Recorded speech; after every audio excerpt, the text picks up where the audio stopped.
push through this moment because it might just be a moment. See if it's just a moment and then make a decision. We're not going to just quit. We're going to push past it. We're going to finish the season. Let's put a milestone on it. And if you still feel that way, then we'll figure it out then. Welcome to Sports Mom Rapport, where we support and connect with moms of athletes while sharing helpful advice from each other and some guest experts along the way. This is Tara. And I'm Destiny. Thank you for joining us as we highlight you incredible moms. Joining us today is Kristin Ballard. She is the proud wife of Chris Ballard, the successful coach turned general manager of the Indianapolis Colts NFL team. Kristin is a mom to 6 children, all of whom are athletes and involved in numerous extracurricular activities. Somehow, Kristin finds time to prioritize fitness, cook healthy meals, and give back richly to the Indianapolis community. Her involvement in youth advocacy is so admirable, and we can't wait to hear all about it. Please welcome Kristin. Hey, I don't know about the cooking part, but thanks for Kristin, we're so excited to get to know you. So will you share with us a little bit about yourself? Tell us about your upbringing and sports and activities that you were involved in. I grew up in a small town, Yoakum, Texas, with 3 older brothers, so I didn't have a choice to be tough. Long story short, had a great high school career and was able to play D2 basketball. And then the track coach saw me do a quarter workout, and I ended up running track my 5th year. So I did both. That's where I met my husband in Kingsville, Texas, of all places. We've been married 24 years. We have 3 biological children, 2 adopted. We just took in our 2 adopted full sister just to get her graduated and get her into a good frame of mind. We are now involved in so many sports. 2 of them play soccer, 2 of them play football. One was a gymnast. She now pole vaults at Baylor in Texas. I have a golfer as well. So just very busy, always traveling. Wow, I'm trying to keep it straight. You've covered so many different sports and so many different children. I'm in awe of all the things that you probably are as a mom and to make it all happen and make things run smoothly. You mentioned you were at a D2 school playing basketball and then track in your 5th year. How was that? I don't think we've ever spoken to somebody who did 2 collegiate sports simultaneously. It was fun. Growing up, my parents weren't big athletes. My mom wanted to keep me at home. And so when I went off to play basketball, she pulled against me. And I was like, you know what? I really enjoy the sport. Let me just try it. So I went to play basketball and I loved it. And from my sophomore year on, they were trying to pull me into volleyball and track. And I said, no, I'm here to dedicate myself to one sport. But then I was like, now what am I going to do with my life?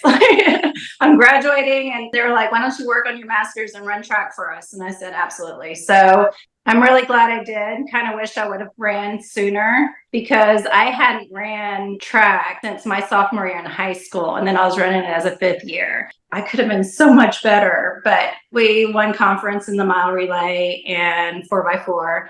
It was a lot, but I've learned so many lessons from the times that I was with those coaches.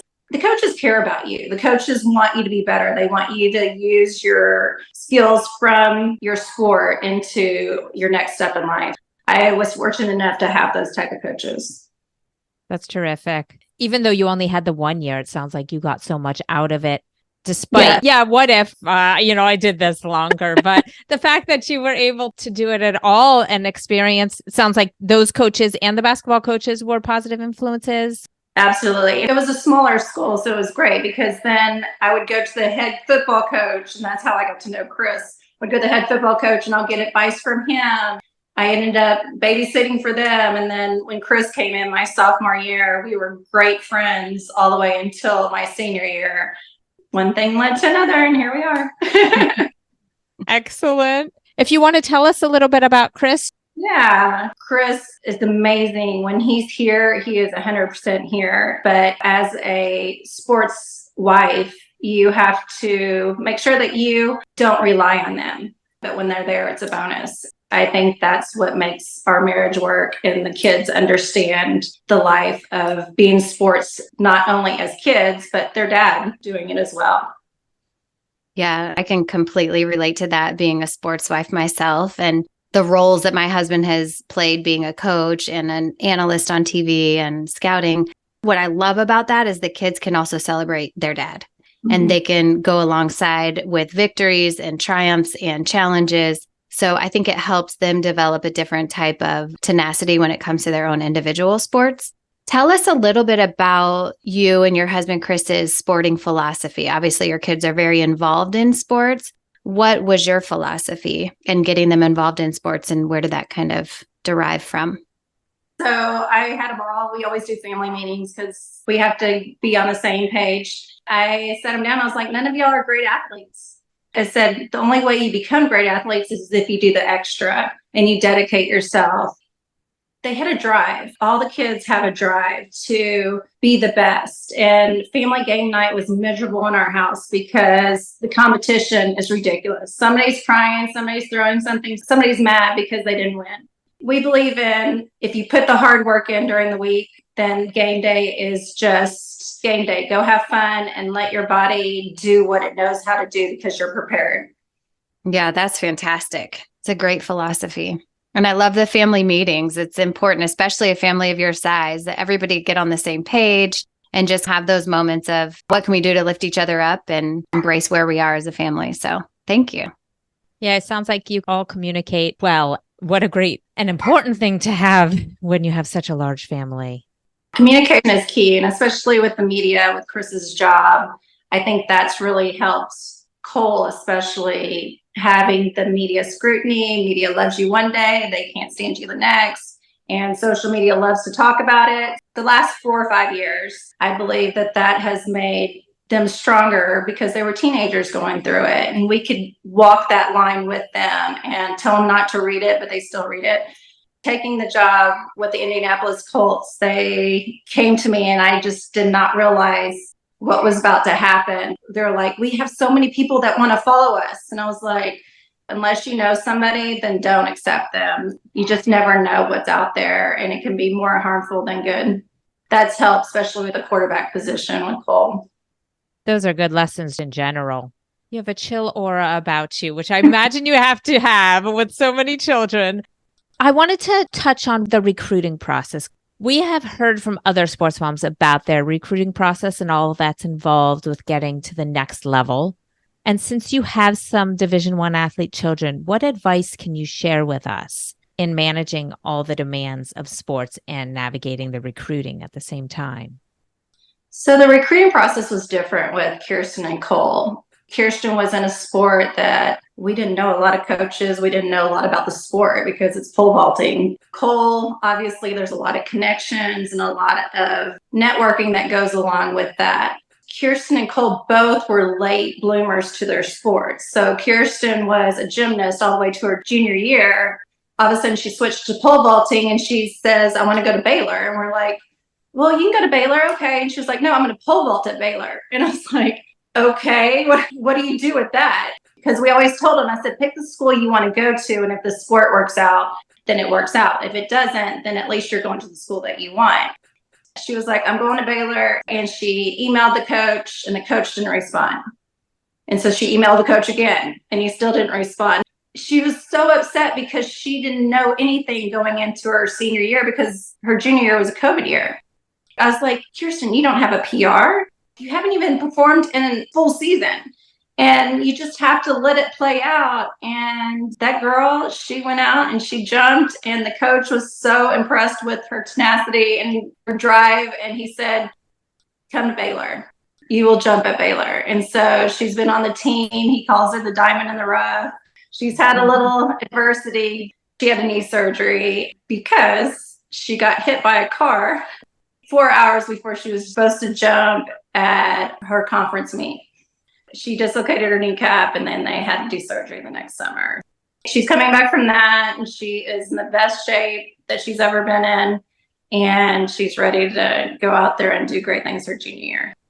That's Kirsten. Cole had 2 fractures on his L5 freshman and sophomore year on his back. and then had 2 knee surgeries his junior year to tether his kneecaps and to keep them in place. So he really had his senior year to prove himself. The good thing is that you don't want to use your connections, but with him, it was good just to get the film out from his senior year. And people were like, oh, where's this kid been? He was able to end up at KU. It's a great football program. It's a growing football program, and it's a D1 program. He's in there. He's competing in as a walk-on and earned halfway through the season a full scholarship. He did it all himself. It's not the daddy connection. OU coaches are going, why didn't you come visit us? And, other people are seeing him now, and it's a cool experience for him to earn all that. It's getting out there. Kristin didn't know anybody. We didn't know anybody. She gets her film out there. Cole gets his film out there a different way. There's different ways of doing it. You don't have to know people, but you have to be consistent. You got to push your way in. Look at me. This is what I'm going to do, and this is what I want to do for you. And I'm just going to grow from that. Those are great examples. Yeah, you don't need to do anything one particular way. And your kids knew what they wanted and went after it. And they didn't let their injuries set them back, which we were talking about before we started recording this podcast. Surgeries and injuries. It's a lot. I'm dealing with it for the first time right now. And you're just a veteran at it and keep so chill. But I love how even though they had very unfortunate timing in their injuries, they didn't let it stop them. They kept their heads strong. And I'm sure that's a tribute to you as well as a mom in keeping them confident and helping them control their controllables and their mindset. Yes. And that's huge. Controlling the controllables. No excuses, no explanations. Keep playing. One summer, Chris was home and he wrote on the chalkboard, and it says, when other kids complain, Ballard's work and train. And he would make kids chant that every morning. I love that. That's a good one. We might have to use that. Chris and I were definitely always on the same page. We have the conversation, and then we both stand behind each other on how we're going to help the kids through the emotional parts, the challenging parts. When they're super down, they're not always going to be up. They're going to be down, and they're going to be like, I don't know if I even want to compete anymore. Freshman year is hard not playing sports, but when you're playing sports, it is a whole different emotional. I thought this was fun, and now I'm just going straight from practice to class to tutoring to film, and then I go to bed, and then I do the same thing over again. That's what you go through, and that's what the sacrifice is. Just setting the kids up for expect the worst and hope for the best kind of thing, and let them know that it's not always going to be sunshine. I mean, that's the problem. Everybody wants everything to be perfect all the time, and it's not. I do mental training with an ex-football player that used to play for the Kansas City Chiefs. He has a program out. It's called Vision Pursue. And I did that. Chris and I did it together for 30 days straight. And that definitely helps you to be in the moment, feel that emotion, but how do you move forward? That training really did make a huge difference to us. We encourage the kids to go through that training as well.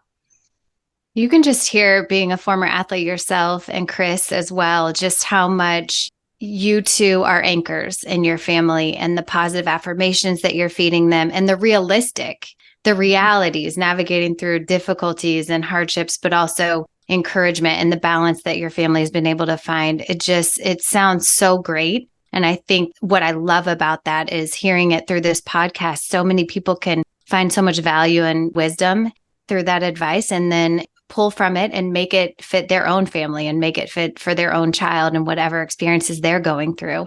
So I'd love to be able to hear from you today, Kristin, and the ways that you've navigated hardships, but also the tenacity that your kids have displayed, and the younger ones as well.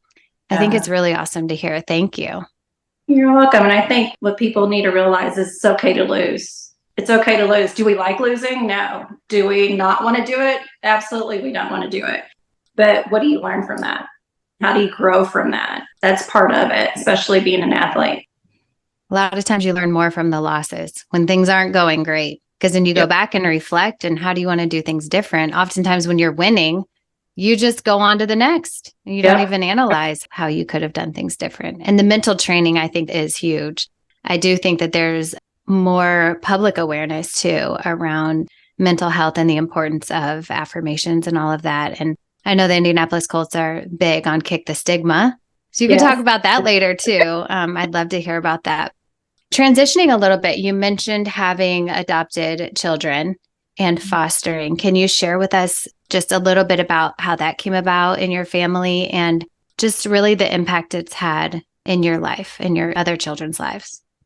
Yes, so we do have children that are adopted. That was the biggest adjustment we had to make when we moved here, was we never really said, well, these are my adopted two and these are my biological two, because we were just one big family. And then when we moved here, I remember saying it the first time at a charity function, and the girls looked at me and I was like, I didn't communicate that to them. I didn't communicate the reason why I'm saying this is so the families can relate to us. Everybody says, you have such a huge heart. You got this. You're so relaxed. I go, that would be great. I'm just open book anyway. And we were thrown into it. We got the phone call. It was a cousin that we knew it was dysfunctional, but we couldn't do anything about it. We tried. We were thrown into it. But knowing that that's a blessing now, going through the beginning stages of it, and even today, it's a different animal that people don't like, oh, I want to foster. Well, it's tough. It's tough to be a foster parent. That's why we do so much work with the charities, with not just the kids, but these foster parents that are sacrificing and doing the things and going through the roller coaster. Many of them that we work with, that I've been around, they're adopting the kids and making them a part of their family. So that's the drive behind being in the position that we are in. We're no different. The job has not changed us. We're just able to help people along the way. And that's the big message that the kids and I and Chris, we communicate that all the time, because that's what we're here for. It's not because we're the general manager of the Indianapolis Colts. It's we are here to help others now, and we can. And that's the nice thing about it. What a beautiful mindset. Interesting how we rise to the occasion. You weren't planning to add additional children to your family, but it happened and you're so thankful for it. I imagine there were a lot of emotions with all the members of your family during that adoption process and the fostering. How do you help navigate all the emotions and the responsibilities and supporting each child with their needs? So the children were young when we got them. So when we got Sunny and Rain, we had a 1, 2, 3, 5, and 7-year-old. What was interesting was Chris and I still had a guard up because there was a chance that they could go back to the maternal mother. And we still knew that it wasn't a good situation. So we kind of had a guard up, but our 3 biological children took them in right away, which was hard too, because they were getting attached. It was 2 years of waiting to see if the mom was going to get her life together. I tried to help her. It just didn't happen. And then she signed her rights over. That was very brave of her and selfless of her to give them a chance. And we talked about it, what it looks like. If you want pictures, I'll send them to you. Whatever you need. They all 4, because there was 4 girls taken away, they all 4 needed a chance at life. And the 2 older ones went with the aunt and uncle, and that's why we have Skylar today. We have fun together. We get in trouble together. We use each other as examples. Nothing is hidden in our house. You called me out in front of the group. Oh yeah, I'm going to call you out in front of the group. That's just the way it is. And then all of them are very close, which I'm very grateful for. And there's many times that they got in trouble and I would fire them, and I fired them quite often. And they had to work together to figure out how to get things done. And it made them closer. It was just always a teamwork philosophy. We were both athletes. We both believe in that. And we both believe that family should be a team. No matter who around us hurts us, family is always going to be there for each other. What a great foundation that you have with each other. It sounds like they bonded through adversity. I can't imagine how it must have been during, you said it took 2 years before you found out that the rights have been turned over. There must have been so many emotions going on with that. I was the one that was making the money at the time. So I was in sales. I was in pharmaceutical sales for 13 years. I kept us afloat financially while Chris was working his way to becoming what we didn't know at the time. Our philosophy as well is you do the best you can do in the job, in the sport that you're in right now. Don't look for the next stage. That goal can be up there, but you have to do well where you are and be in the present moment. Working full time as pharmaceutical sales rep and then him still traveling, it was a lot. And you definitely have to use those resources around you. Finally, let go and let people help you. Surrounding yourself with good people is key to anybody. And we talk about that with the kids too. Surround yourself with good people and help the people that are struggling. Beautiful. Yeah, you touched on this a little bit as you and Chris are managing your own ambitions and handling the jobs at hand. How do you best find that you manage all the responsibilities with all of the children to support each child and his and her needs? So the good thing is that they all know that we're a big family. And mom can't be everywhere in all directions at once. Communication is, I think, the key to all of it. Communication with the kids. I'm proud of you. Go work hard. What are you going to work on today? And kind of just talk through it. I might not be there on time, but I'll be here. And as long as they know the expectation, they're not looking for me because I might be running late, or they know that I'm here for them, although I can't be there physically. I am always rooting them on. You think that things would slow down, but once they went to college, now I'm traveling and we have two in travel soccer, and Cash, he hurt his shoulder this year. So I have to make sure that he's mentally okay, and all of the different things that you constantly have to manage. Also knowing that, I have faith in you. You have to have faith in yourself. You've got to perform whether I'm there or not. I try to make sure that I give everybody individual time. Chris definitely, when he has time, he gives them individual time, talks to them about what they're doing, talks to them about the losses, the wins, what the training looks like. Communication is key to any relationship, much less a sporting relationship. Definitely. I love how you put that too, when you're just like, if you can't be there physically, they know you're there for them, whether you're there physically or not. And I think setting up the expectations on the front end is crucial, because then they know, hey, mom may not be there. She may be supporting my sibling, but in that moment, she's there for me, as is my dad. And I love that you communicate that on the front end so their expectations are realistic. Sounds like you have a great culture in your family. Like you mentioned, it's such an open book. You're all open with each other. You support each other. Everybody's close. So you handle things as they come. How is it that you de-stress when things get a little tough? Yeah, it all sounds great. There's definitely stressful times in our family with the Colts, with sports, with school, all the things. We give each other time. I like to work out. That's my thing. Lifting weights. I like to lift more than cardio. Cardio stinks. I'm with you on that. Each person to each their own. It's just getting out, and I'll go do yard work. I like to clean. I don't like to cook, even though I have to. I'd rather not, but I like to clean. I feel like that's therapy. To do yard work, that's therapy. I like to work out. That's therapy. So, and then I have the close friends that I can count on. Unfortunately, my mom's not with me anymore. She was always that person that I could talk to. So I have a few friends that are in the sporting world I can fit to and relate to. And then I have the friends that are completely outside the sporting world, which is amazing to have those. Then you don't even have to talk about sports. And it's awesome. So you need those people. And that's the thing, is people try to hold it in. And I think that talking it out and talking out with people that actually really do care and understand, it's key for everybody. When we went to owners meetings this year, the GM's wives were together and we exchanged numbers because we're all going through the same thing together.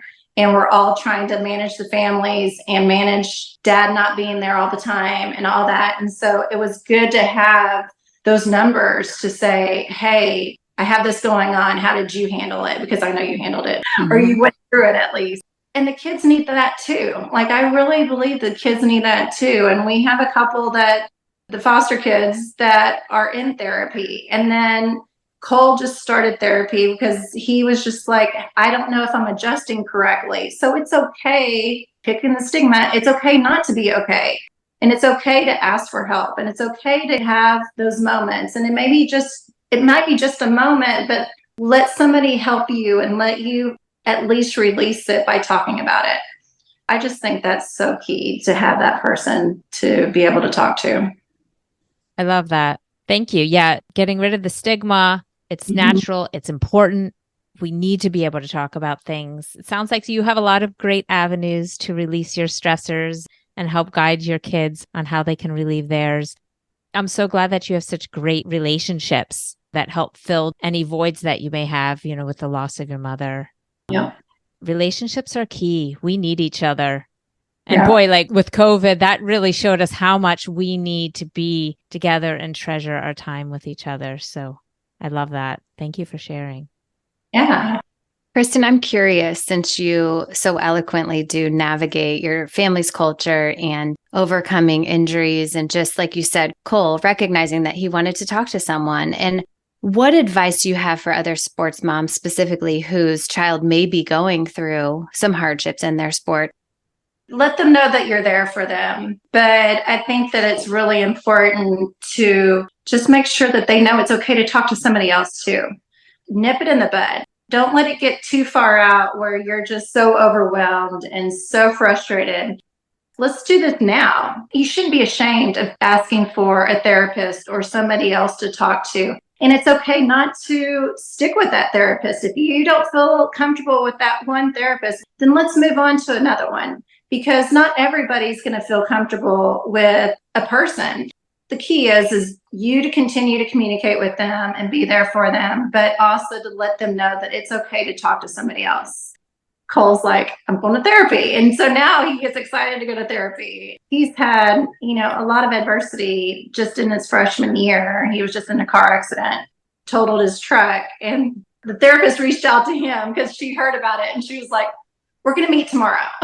Let's see if you're really okay after this accident. Because he was just sitting at a red light and got smashed into.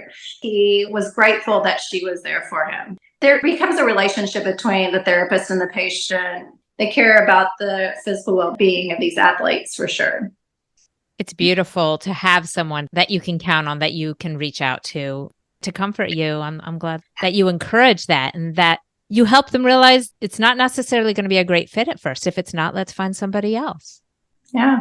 And I think to recognize as well that we as adults, even though we may have been athletes ourselves, we don't always know the things that they're going through. This generation, the pressures, the social media, how people can get directly to them. And I think too, just the level of athletics, it's just such a high level of athletics, and the expectations are different. And recognizing that we as parents, we don't always get it as much as we want to. We don't always get it. So I love that feedback and that advice. Thank you. And it's okay for parents to go to therapy too. Yeah, for sure. How to deal with it, because especially if you have one kid or two kids that you've never been through it before, going through and just talking with somebody, even if they don't even know sports, it's just talking about the relationship. Any relationship, it relates to sports. Just keep talking. It takes the pressure off your family too. And you mentioned that you have mental health training. It's a lot. It's nice to talk to somebody outside of the family. You can feel a little more free, a little more open. Yes. I'm curious too, Kristin, you brought up something that made me think of this. Have you ever had one of your children want to quit a sport or transition away from a sport? And if so, how did you handle that? There's always the kids that want to do multiple sports. My boys, I had to finally say, okay, pick two. We can't be great at 3, 4. Let's be great at 2. And then you'll eventually be down to 1. There's always those situations. Kirsten chose gymnastics early on. And when she came to me and she was like, I don't love gymnastics anymore. And I was just like, well, you're training level 10 and that's death if you don't love it anymore. So you need to find something else to do. I said, but you're not going to do nothing. What clubs are you going to be in? What sport are you going to be in? What do you want to do? And she goes, well, I want to look at swimming and pole vaulting. And she chose pole vaulting and she fell in love with it. And that's pretty key. Like, you're not always going to love your sport, but you have to have a passion for it. And she really has a passion for it. But she struggled her freshman year in college too, because she was like, who am I? That freshman year is just tough. Do I want to continue playing sports? But once they get past that point, it's hard to go back.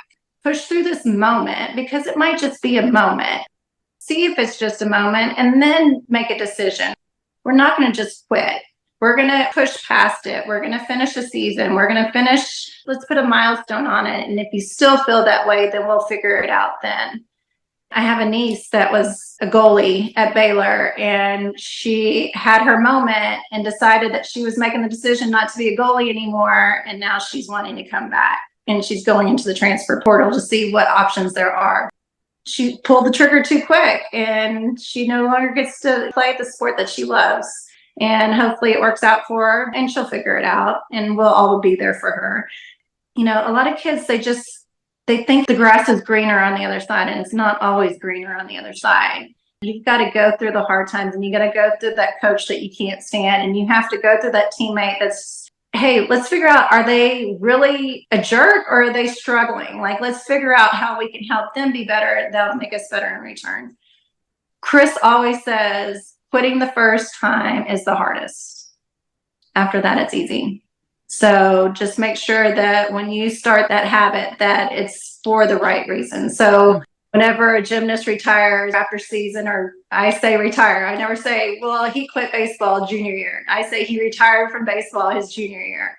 You retired at the end of a season. If you quit in the middle of a season, that's a whole different thing. And our children aren't allowed. We're going to make them push through until the end of the season. That's an interesting take. I haven't heard that before. You're retiring. You're not quitting. You stuck through it. You might have had some moments. What great mentorship you're giving them. Push through the moment. Make sure that this is a real solid feeling so you don't have regrets later. Mm-hmm. And I think age probably factors into that too a little bit. I mean, if they're a youngster and they're trying 5, 6 different sports, maybe more like 3 or 4, and then it comes to a point where we're really going to hone in on 1 or 2, that's one thing. But if you've got, like you said, the collegiate level kid who's going through transitions into college, that's going to be a different conversation than one with the littles. Yeah. It was good that we knew sports because we knew that the kids weren't going to play football until 7th grade. So we let them play soccer. We let them play something that kept them moving and active. Even baseball, we didn't let them start early because they're going to stand around and they're not going to have a passion for the sport because they're just standing around. We tried to navigate them through things that were going to make them better athletes, but it wasn't exactly the sport at the time. And that's key for these littles as they're going through it. That way they don't get burnt out too. Gymnastics, you have to start little. Yeah. It's almost like growing up too quick. You have the rest of your life to be an adult. Let's not worry about that now. Let's do some other things and enjoy that are going to help you and savor the moment, being present. So can we transition a little bit back to your philanthropy? We know you're very heavily involved in it. Can you tell us a little more about this? So it's foster families, the kids and foster parents. We just want to relate to people. We want to give them a chance. With the Colts games, we host 25 families. So we started out doing 25 kids, and we were like, this doesn't give the family a time to just forget about what's going on in life and forget about their problems just for 3 hours. So we transitioned from just doing children with chaperones to letting families come and be together as a family at the Colts games and go down on the field before the game and go play and have lunch and do all the things.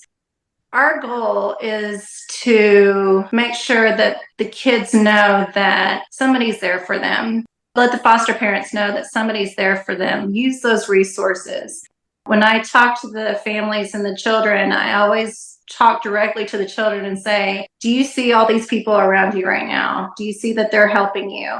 When you get through your time and you get older, my goal for you is that you use your experiences and give back to somebody else and help somebody else through their troubled times.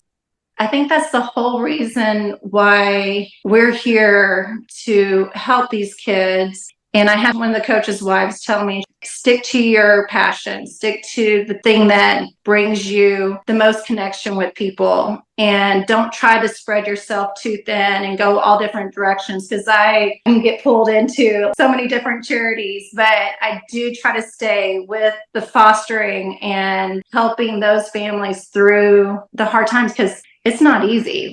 I don't think it's ever easy. There's never a situation where that they come in and it's a good situation, because these kids are in foster care for a reason. They don't understand it. The kids 90% of the time just want to go back to what they know. Even if it was dysfunctional, they knew that, and that was comfort for them. And even though it's a better situation now, they still want to go back. So they're torn and they're trying to figure it out. To be there for the foster parents and let them know that, hey, I understand and I'm there for you. And I give out my number to all these foster parents and say, if you ever need anything, just give me a call. And we do a program called Books for Youth. We give 25 age appropriate books in backpacks to kids. They're able to go and have something of their own, have books that they can lose themselves into.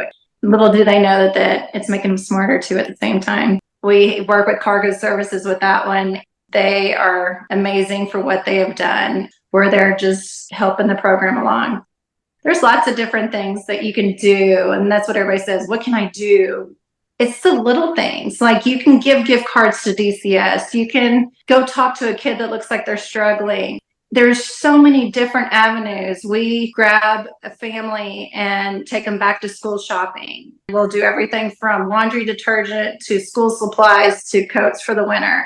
It's just spending that one-on-one time with the family, just letting them know that they're important. We had a teenager just recently. He was struggling in the house. This person knew us, and they said, this kid, it changed his life. He is helping with the other foster kids. He's a 17-year-old, and he just didn't feel like he was valued. And he was just taken away from his home, and he didn't want to change schools. I took him aside and I just talked to him, and just having that time to talk to these kids and giving them time makes a huge difference. How special, the impact and the foundation that you're laying for them and setting up such great examples. I love how you mentioned at first that you had 25 foster children, but then you said that you included the families. You're including everyone who they're comfortable with.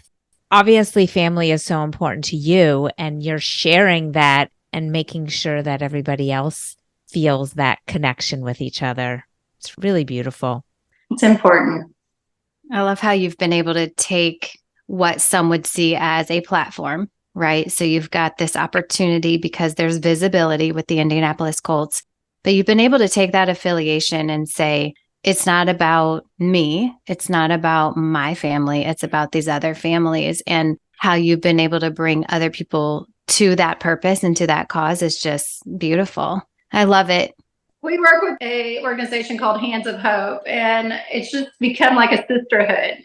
We do things for the DCS. I always tell people it's so contagious, and it's so exciting when it is contagious. One of the owners wants to do a part of it, and all these people are coming together. Players' wives are like, can I have some of that? I just love you're able to touch people, but also it's contagious where other people want to do the same. It's fun. You're an inspiration, spreading excitement and goodness and sharing with others. I love it. It's great, but it's emotional too. There's a lot of emotional times that you spend with some of these families. You mentioned a couple of different organizations that you are involved with. Would you like to share any of those websites for any listeners that want to be a part of that or give back? You said people will ask you all the time, what can we do?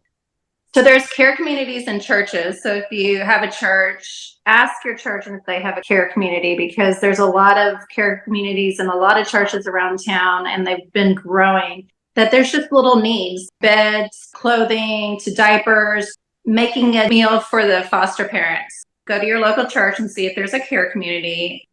Then there's a program called Hands of Hope. Pretty much that's what the site is. The website just shows it all for you. It's anywhere from babysitting opportunities to training to helping a foster parent out. There's a lot of guidelines with the foster kids, but at least you can help the foster families. I always tell people, they're like, I don't know if I have the time to be a foster parent. And I said, well, you can be a respite caregiver. You do go through a little bit of a training. It's like a babysitter for the kids and gives the foster parent a chance to get away, because you have to be certified in order to babysit these children. Another opportunity for people, if they're like, I really would like to do the foster, but I don't know if I'm ready to commit that much. Respite care is a way to go.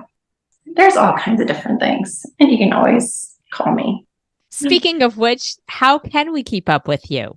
I have an email that I will share that if someone wants to email me, share their story or want to get involved, ckballard7@gmail.com. It's been so nice highlighting you. I just love to hear your story and all the ways that you represent your family and provide such culture within your family and the way that you give back to the community. It's just beautiful. And I've so enjoyed our time today. Well, there's a lot of strong women, you guys included, because there's not a lot of time and there's not a lot of people that understand what the sporting life goes through. You think you're alone, and it's kind of nice to share and to be a part of this community and let people know that they aren't alone. We can all do this together. Kristin, I second Destiny's sentiments, every single one. You're absolutely right. And I've learned so much from you, totally inspired by you. And I love that we're able to share this with everyone. It's been beautiful. Thank you. Thank you for having me. I enjoyed it, and it's kind of hard talking about yourself, but it's fun also. We're so glad you've joined us today. Thank you for listening. Upcoming episodes and show info can all be found at sportsmomrapport.com. If you've enjoyed the show, please share it with a friend. We'd love to hear from you, so please reach out to us with any comments, or if you or someone you know would like to share their story and connect with us.